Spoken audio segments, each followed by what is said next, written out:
So my dad wanted to take me and my sister out to a camping trip, and I'm all for that. I love hiking. I love seeing beautiful sights, hiking to the top of a mountain kind of thing. But there were three little issues with this camping trip.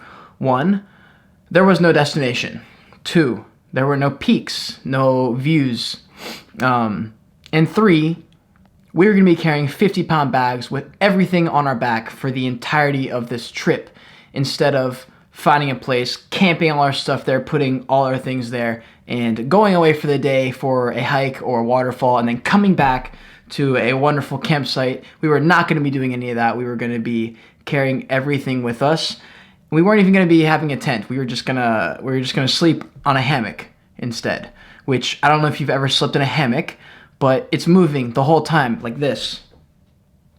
And you're never completely comfortable. You're always just fidgeting a little bit. You're always just doing this or doing that or moving. If you've ever been camping, you know in the mountains, it gets darker a little quicker because the sun dips below the mountains, and so it just gets really dark really early. So we were in the hammocks or the Enos for a much longer period of time than I'm used to, like sleeping in my bed. I'm not in bed for hours and hours before I actually fall asleep. So we experienced these hyper mini dreams, we called them. We had probably 200 to 300 dreams. So my dad's thought process here was we would park the car, hike for a day and a half total, stop at a halfway point, and then hike all the way back to the car. And then however far we got, we would just camp that night and then do it again. Here was my issue with that. There wasn't like a final destination. We were just gonna kind of eyeball where we thought was a halfway point where we'd want to walk all the way back. It was just really hard to hike for 8 hours a day knowing there was no retribution for it, And it got me thinking how much of what we do is connected to momentum and motivation for an end goal. And I came up with two ways of thinking. One is that you don't do anything without retribution at the end, which at the point when we were hiking is kind of where I was at. We were hiking and I didn't really, why would we keep hiking? We were just hiking to go back. And I was like, what the fuck? Now looking back retrospectively, I see some faults with this because there are certain habits you have that just there isn't a good end goal, but you do it because you like doing it. For example, I collect Yu-Gi-Oh! And Pokemon shit. I just love it. It's very nostalgic to me. There's no reason. I'm never going to sell these cards. I just like having them. I look at them from time to time, but they bear no fruit. There's no reason for me to do it other than the fact that I just like having them and looking at them from time to time. But that's kind of where I'm at now with this hike, because I created a video out of it. We were like a couple hours in and I was like, you know what, maybe I'll create something. And I'm actually gonna show you that video that I created on the hike in just a couple of minutes. I'm reading this book called The Power of Now by Eckhart Tolle. The point of me bringing up that book was you can turn something that for me at the time didn't sound like that much fun, just hiking to a no destination just to turn around, into something fun and creative. And I was able to do that through filmmaking and photography.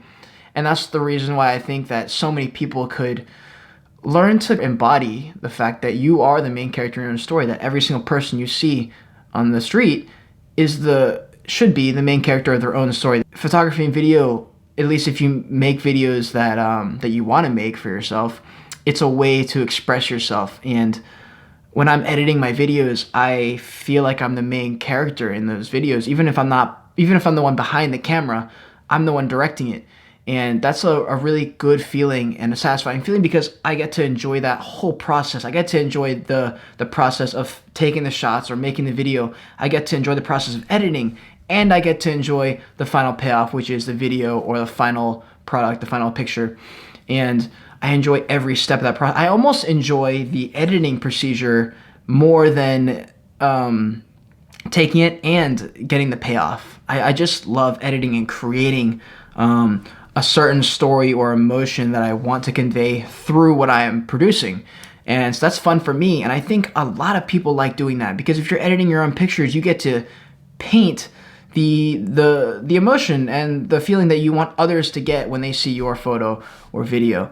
And this isn't really to push anyone to become like a videographer or photographer, but it is actually. It is that exactly. I think everyone can. I think there's no reason you shouldn't, because these little suckers, these iPhones, especially the iPhone 12 that just came out, essentially is a full-fledged fucking mirrorless camera. If you're feeling like you're not the main character, if you're feeling like, I don't know, you're like aimlessly strolling through life, just pick up a camera every now and then and maybe just capture a couple moments here and there and see where that takes you. It helped me, and maybe it'll help you too. So that's enough of me rambling. I got my fix for the day. It's time you get yours now.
So if you like that video, if you like the sit down talk style that I have, I made a video a couple weeks ago on mental illness and my issue and my story with anxiety, my whole life, and my sister with depression. I'll have that video somewhere on the screen, and I have plenty of other videos. I'm uploading pretty consistently, so if you like what you're seeing, please subscribe to the channel, please like this video, and I'll see you later.